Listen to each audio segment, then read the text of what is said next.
자, 오늘 살펴볼 종목은 애경케미칼입니다. 애경케미칼은 어제 TPC라고 하는 그 아라미드 섬유, 즉 굉장히 고강도 섬유죠. 어떻게 보면 강철보다 훨씬 같은 무게당 인장 강도가 강한 아라미드 섬유의 원료인 TPC를 이제 국내에 생산하기로 했다라는 소식 때문에 올라갔고요. 뭐 어쨌든 간에 새로운 그 소재를 우리 손으로 생산하게 되는 그런 원인들이 회사에 좋은 뉴스가 돼서 올랐다라는 거는 되게 좋은 일이고요. 그래서 계속해서 중국에서 생산하는 것들을 수입을 했었는데 이제 공장을 준공해서 우리나라 내부에 생산하겠다라고 얘기할 때는 애경케미칼이 최근에 편입된 태광그룹의 어떤 뭐 전체적인 산업 구조에 대한 셈이 있었을 거라고 판단은 듭니다. 어쨌든 간에 좋은 소식으로 석유화학 계속해서 조금 소식들이 안 좋은 소식들이었는데 뭐 좋은 이야기들이 나와서 괜찮은 것 같고요. 네. 자, 애경케미칼은 일단은 보시게 되면 주봉 간단하게 볼게요. 주봉은 자 고점이 어디 있냐면 한 28,000원 뭐 이 정도 선에 있습니다. 고점 그 정도고요. 바닥은 최근에 6,400원 선에서 만들어졌어요. 그리고 나서 한번 끌어올려지면서 사실 여기가 제일 큰 바닥이죠. 제대로 된 바닥이고 제대로 된 바닥에서는 사실상 뭐가 없어요. 거래량이 없었어요. 그러다가 어떻게 돼요?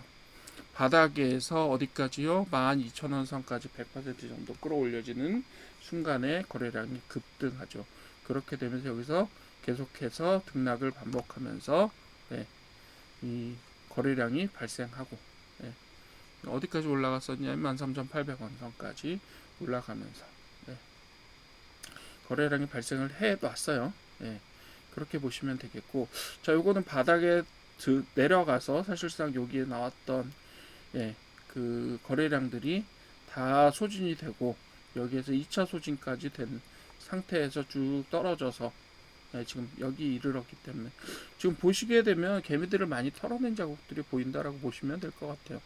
그런데 생각보다 바닥 기간이 긴 경우가 많은데 애경케미칼은 어떻게 된 것이 예, 바닥 기간이 길지 않은 데서 바로 하락 후 일정 기간 보내고 쌍바닥 만들고 바로 상승으로 들어갔습니다.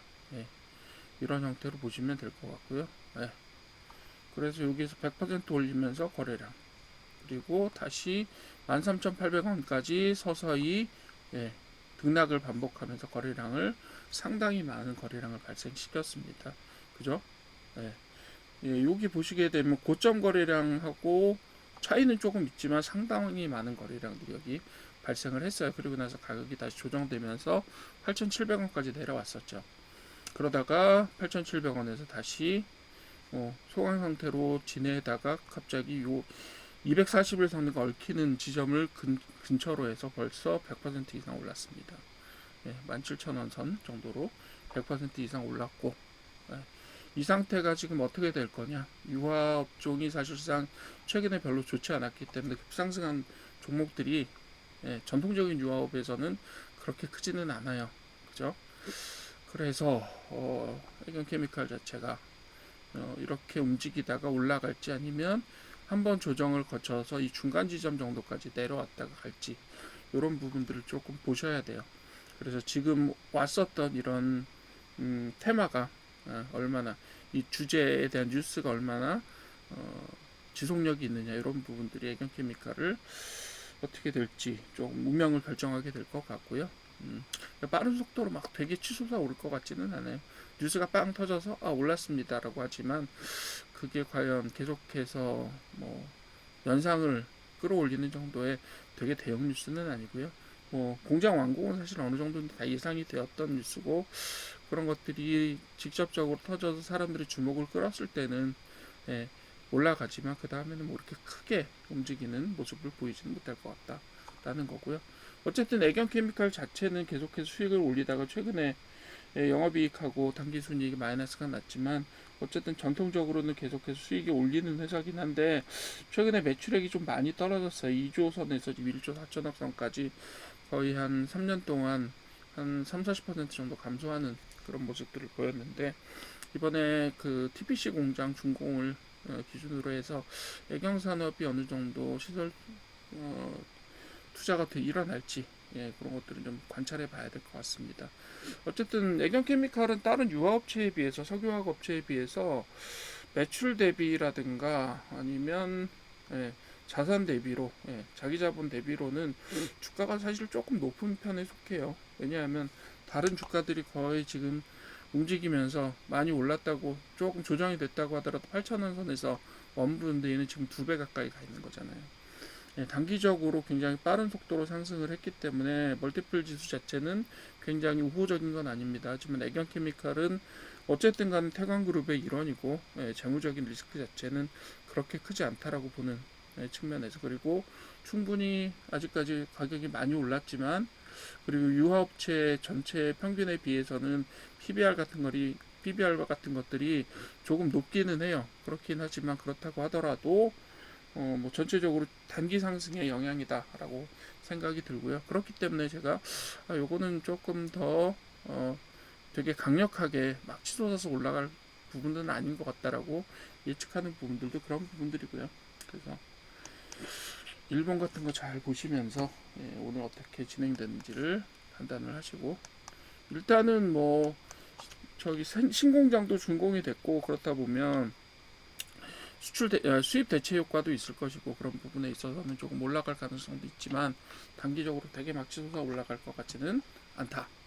이렇게 보시면 되겠고, 어느 정도 조정을 기다리셔서 요 지난번에 박스권 형태로 주어졌던 요 라인에 근접하거나 아니면 이 라인 아래로 떨어지면 아마도 재평가를 한번 그때는 해보시는 게 좋을 것 같다, 이렇게 봅니다.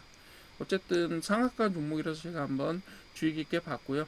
그래서 전체적인 유화나 이런 부분들도 볼 수 있었고요.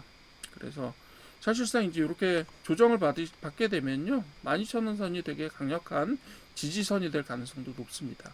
그래서 그런 가능성들도 좀 판단을 해주시면 될 것 같고, 그렇지만 여전히 이렇게 좀 변동성이 큰 장세에서는 조금 관찰을 하시고, 지금 가격대는 조금 높아요.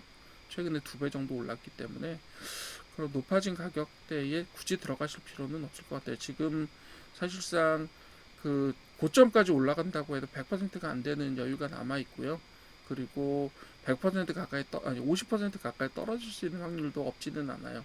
근데 위로 올라가서 정고점을 돌파할 가능성보다는 아무래도 조정받을 가능성이 조금 더 저는 높다라고 봅니다. 그래서 애경케미칼은 회사 자체는 괜찮고 좋은 뉴스에 따라서 이번에 상한가를 갔지만 전체적으로 지금 불안한 장세 그리고 변동성이 큰 장세이기 때문에 지금 가격은 조금 높다라고 보는 것이 정확할 것 같고, 뭐 조정을 기다리시고 나서 장기적으로 나쁘지는 않을 수도 있을 것 같아요. 그렇긴 한데 지금은 좀 아니다, 이렇게 결론을 좀 내려드리고 싶습니다.